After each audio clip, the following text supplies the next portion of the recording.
Today is July 17, 2008. This interview is for the Veterans History Project at the Library of Congress. My name is Robert Griffith. I'm a member of the Burleson Heritage Foundation. We're at the City of Burleson's Public Library.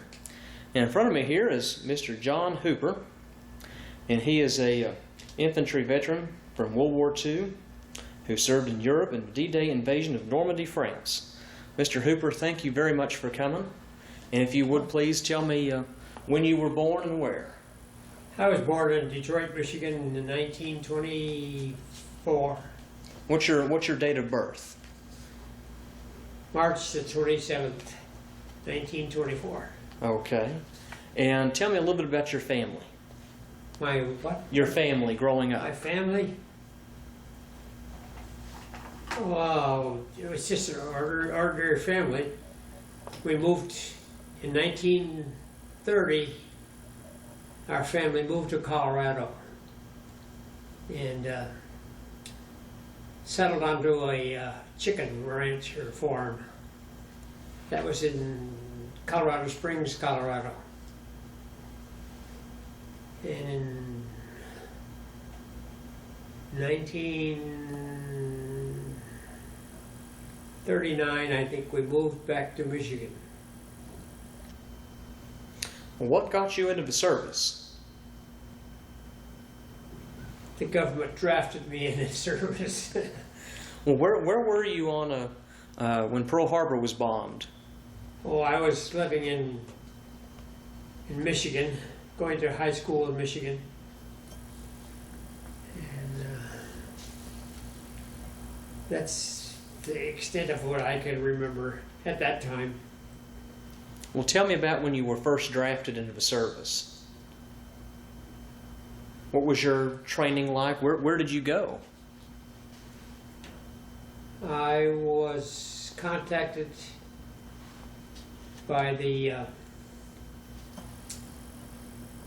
government agent, and I was sent to, oh gee whiz, Camp Custer, Michigan, where all the draftees, it was a collection point there. All the draftees assembled there. And after a couple of weeks, we were sent to the different training camps throughout the country. I was sent to Camp Bannon, Texas. What was your training like? It was hard. It was every day. No, except Sundays. Sundays were free. But every day we trained in the Texas heat of the summer. It was terrible. What, had you ever been to Texas before? No, sir. What did you think? It's a miserable state, I gotta tell you this. Well, how long were you in training? Well, training lasted in Camp Fannin, let's see, throughout the summer. It was 18 weeks of training. That ended about the 1st of November. And where did you go from there? When I was sent back to Michigan for a short delay, preparing to go overseas. And I was scheduled to go to Baltimore, Maryland, at a training camp there for several weeks until we boarded a ship in New York. And the ship's name was Gustavus Adolphus. It was a troop ship. And we sailed for England. It was we were on the sea about 10 weeks. What was it like when you came into England? Did you have any idea what you'd be doing? Not that well, other than being chased around as a young recruit. We and it would be more infantry training, and we were just assembled at our local, not local, various training camps throughout the country according to our skills. And What was your skill? as a high school student, what could possibly I have as a high school student have at that time?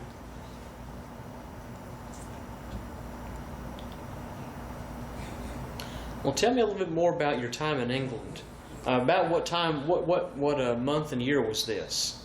That was in the spring or December, about December of 1944.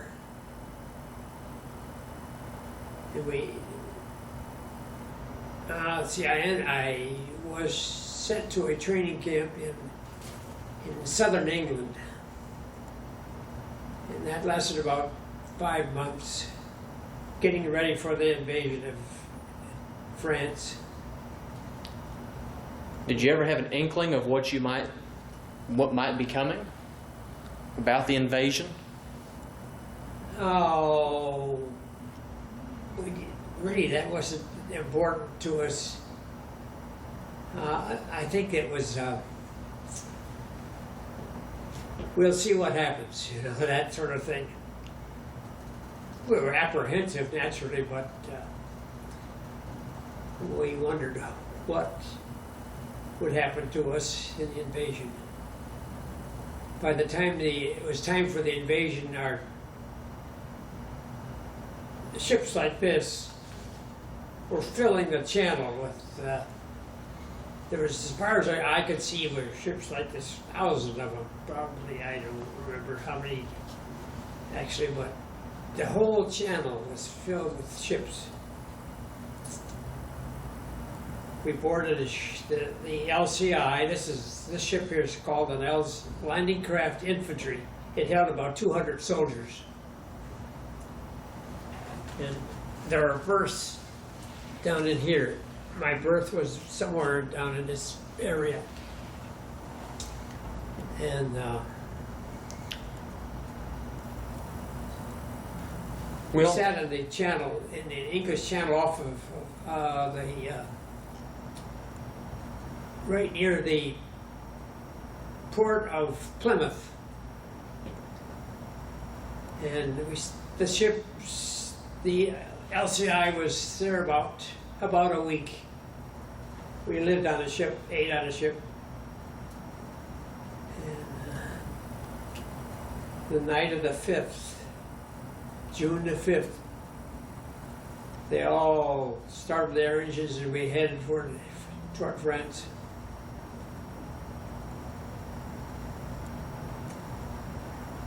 When did you find out what your mission was? Oh, I could tell you about that in an hour. While we were living on the ship, troops were taken off the ship to the there was a big college in Portsmouth, and there we got a chance to see the more details of what the invasion would consist of.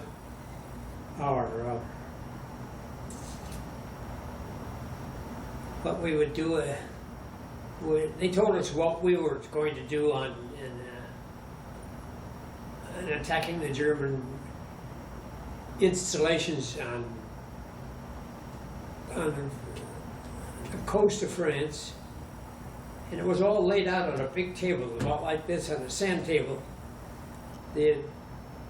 Our area, landing area. And the German installations were made up in small wooden blocks. They were here. And our particular Lieutenant Legault was his name. He said, now you guys are going to be landing at this point here, and we're going to take out some of the installations along there. there was a road from our landing point back into the inland about 2 or 3 miles. And there were more German installations there. He said, we'll have to take out those along that road, and we could see the road on the sand table.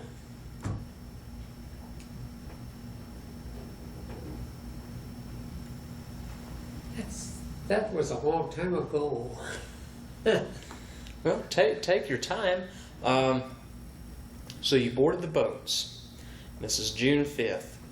Now I'm trying to remember my history. Did Eisenhower make any kind of an announcement, or what No, was we didn't see any Eisenhower. We were handed, I should have brought those pamphlets, they're little pamphlets. It was addressed to sailors and soldiers of the European theater, something like that. And there was a message on there from Eisenhower telling us what a monumental task this was going to be. The world is looking for what you, boy, I wish I had brought that. Well, you don't have to remember it word for word, but Yeah. what But was it was saying that the world is looking forward to your success in defeating the Nazi regime in Europe. what were your feelings at this time? Were you feeling patriotic, or just that you were doing your duty, or No, we're just kids that are out there? I was 20 years old, and we felt that we're just going along with the situation. I had no particular feelings one way or the other. Oh, it was kind of a scary idea, but we could manage that, I suppose. Well, before we get to the next point of the story, I want you to tell me, did you correspond with anybody back home while you were in England? Oh yes, we wrote letters. Our free time, I wrote lots of letters home. And Your family, what did their letters say? Were they concerned about you, or? they didn't seem to be overly concerned about me. We just would pass the time of day and whatever was on our minds. It was definitely nothing sensational. Okay, well, tell me about crossing the channel. All right, we started out the evening of June the 5th. And the weather was windy, the channel was rough. This little ship was only about maybe 150 feet long and about 30 or 40 feet wide. It bounced across the channel waves, and there were probably a string of about 6 or 8 of them that you could see in the distance behind us. And What was your position? Were you forward, or? oh, I had a bunk right about in this area.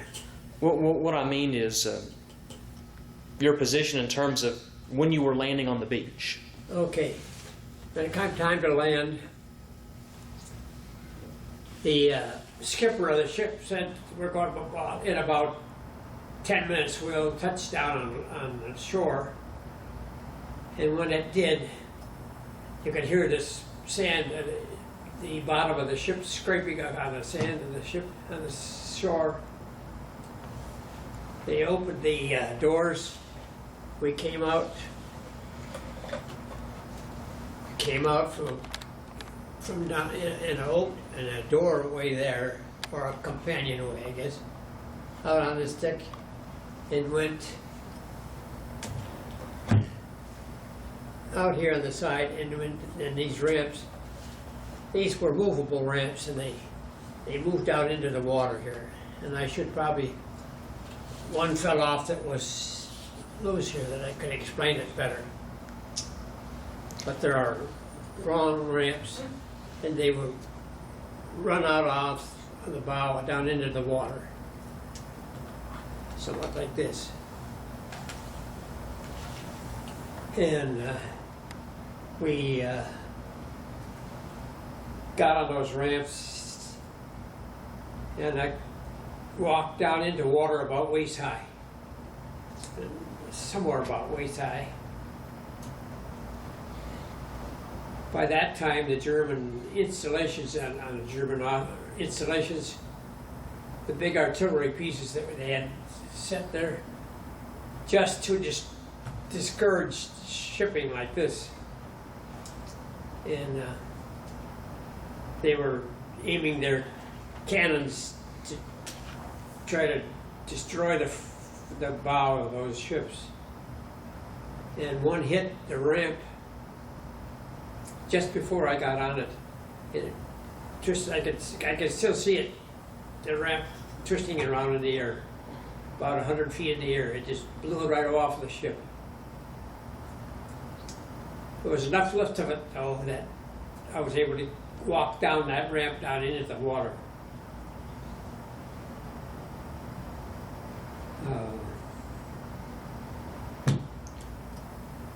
I've come to a slowing down place here. Give me another question. Well, describe what happened next. You're in the water. Where do you go? Oh, we're going, and we headed for the beach. The beach was about 100 yards away. Oh, the captain of the ship, and through the intercom, told us that one of his sailors was going to go out into the beach with a rope and on an anchor, and anchor that rope on the beach so we would have something to hold on to as we walked through the water.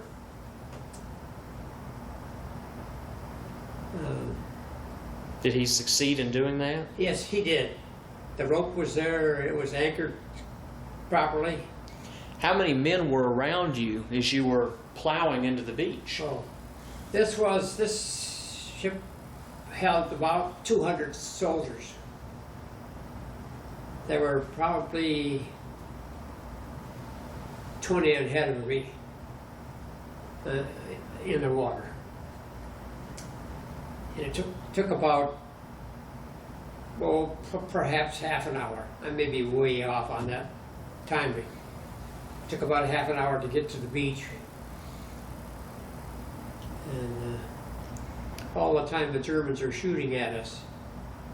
And, was there any way you could defend yourself, to fire back at all? Nothing way, not a, there were no guns on the ship other than these represent guns, but they were for anti-aircraft purposes more than anti-personnel. And I did got to the beach, flopped down, and boy. How did you make your way inland?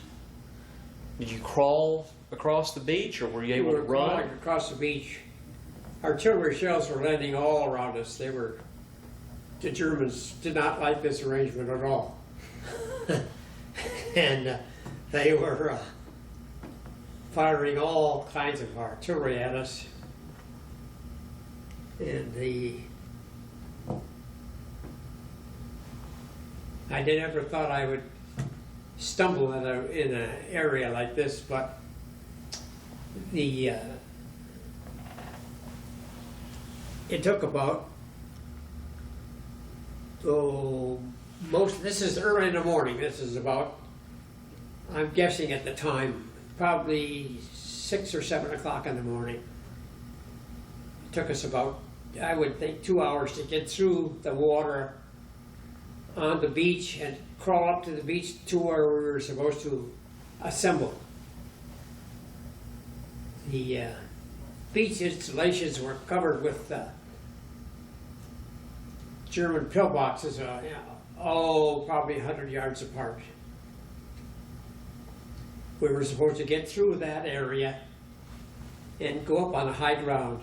The high ground surrounding the channel was probably 100 feet high.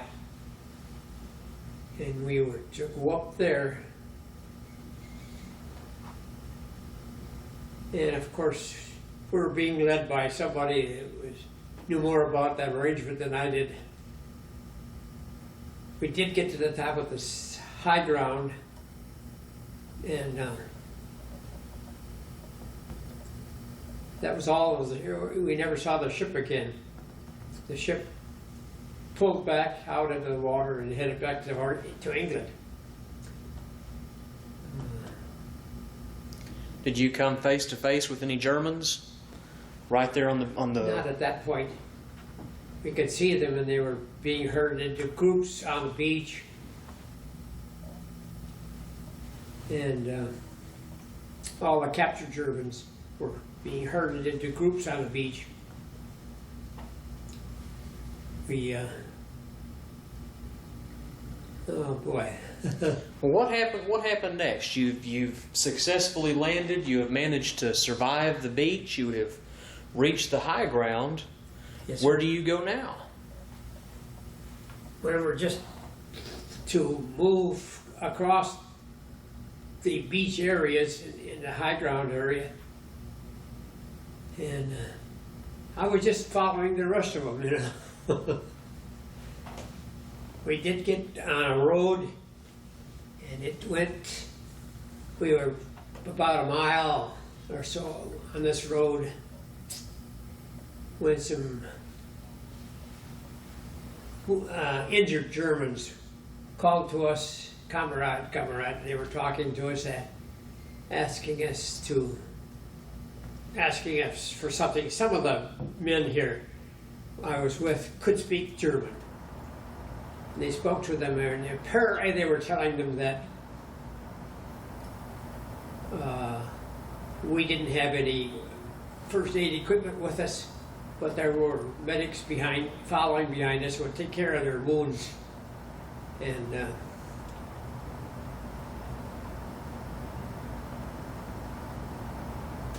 give them some water, whatever they needed. They would be taken care of. So you're in France. We were finally in France. When did you first encounter the French people? Oh, it wasn't until the next day. We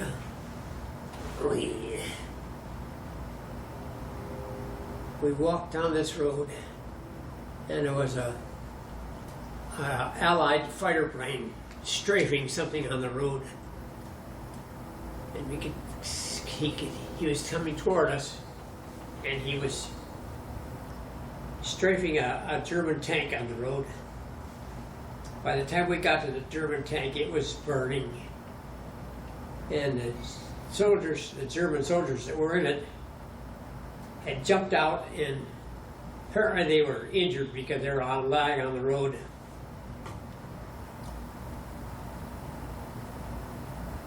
One of our men could speak German. He gave him some aid, whatever he could, gave him some water.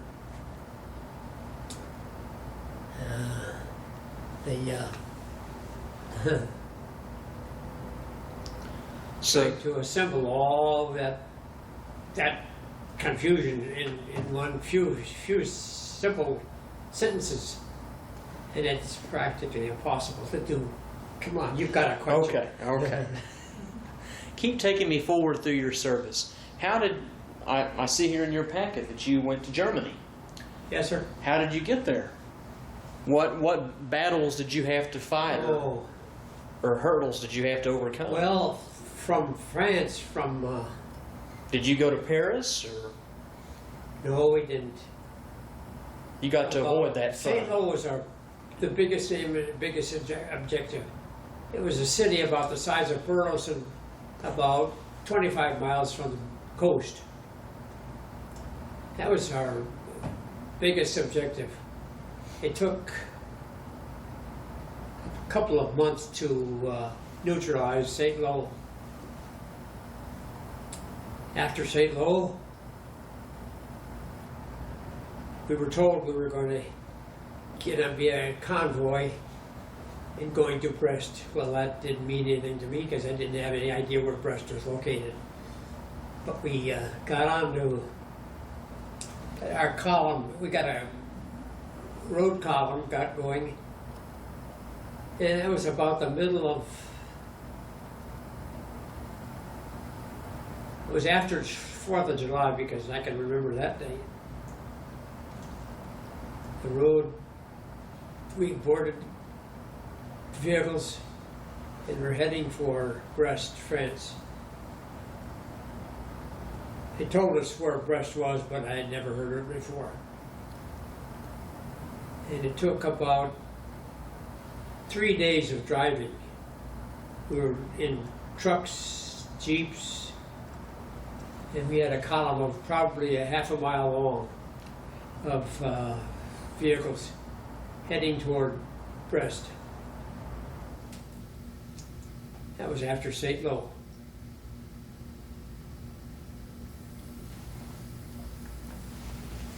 What other towns did you pass through or have to take?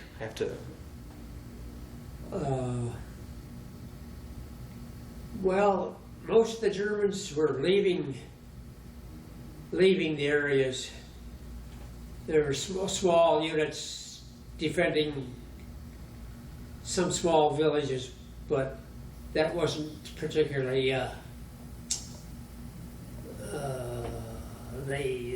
it wasn't what I want to say a difficult operation. I think by that time the Germans were ready to give up anyway. What did the French think of the Americans? Oh, they were wild enthusiastic. They threw fruit at us, apples, and